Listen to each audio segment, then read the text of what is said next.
So this is related to problem 3 in section 2.5. I didn't type out the whole problem, but I just want to do a general discussion of what's going on here. So we have a slope field for a population P modeled by this differential equation. dp dt is 7.5p is 5p squared, and it's shown below. Um, and the first thing they want us to do is think about the different behaviors here, what's going on.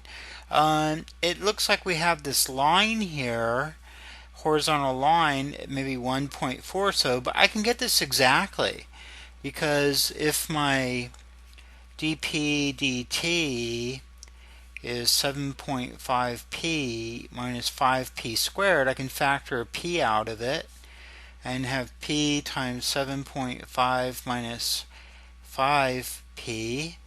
And if I set this equal to 0 equals 0 when, well, if p is 0, or when this 7.5 minus 5p is 0, which is at p is 1.5, right? 7.5 over 5 will give me 0 for that factor. So this is going to be right here, p equals 1.5. So in terms of our phase line, that would be the y-axis here. Or actually, I guess you'd call it p-axis to be precise. Now what's going on here, the three types of behavior.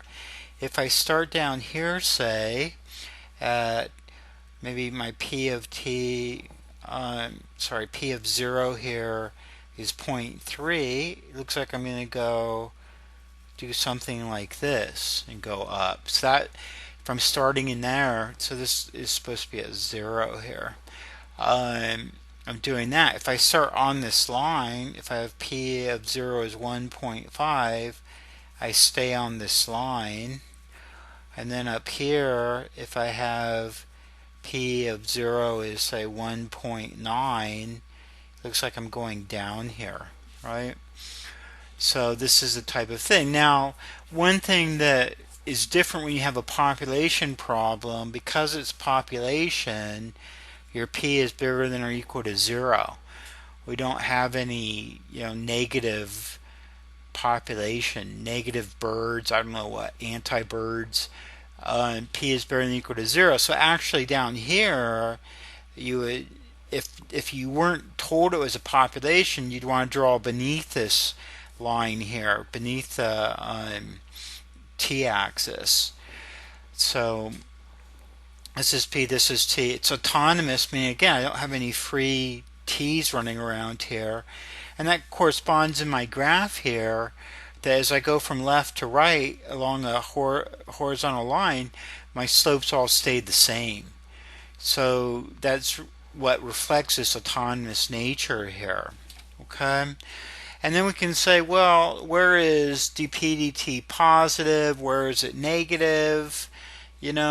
What's p doing here? Well, this is pretty easy. We're going to have p is increasing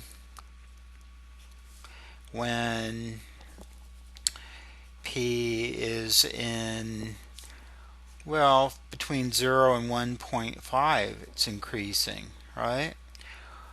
And the p is decreasing when p is in 1.5 to infinity, okay? And it's not doing either at p equals 1.5. And then later in the problem they ask you, about this, where p, the derivative of p with respect to t is positive. Well, that's the same thing, right? So this here is the same as saying dp dt is positive, right? And here this is just the same as dp dt is negative, right? So now what also we might be interested in is graphing this derivative of dp dt with respect to p. So I can think about this. This is autonomous. So I can write here,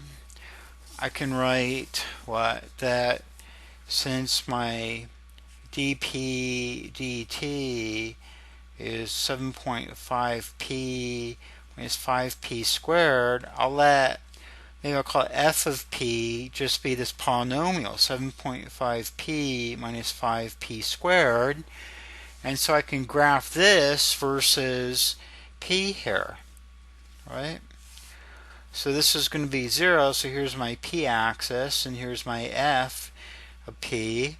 So it's 0 at 0, and as we said, it was 0 at 1.5. And this is actually a parabola opening downward. And I can see that this is maximized here. If I take my df dp equals 0, I get 7.5 minus 10p equals 0. So p here is 0.75, which I could have also got here by, this is my vertex of this parabola. But, you can just set the derivative equal to 0. That's going to show you where your maximum is precisely, even without knowing about that, right? So this means that the p is increasing at the fastest rate when it's 0.75. So it might be 0.75 million, whatever we have there. So this is a third kind of graph, this graph of f versus p. We had the phase line graph, which was essentially the one-axis. We have the slope field graph, which is, so I didn't show you that, but we have the phase line here, which is essentially this axis. We have the slope field graph, and then we can graph this function here because this is autonomous. So again, that's more than you needed to know, but I hope you got something out of this. Thank you.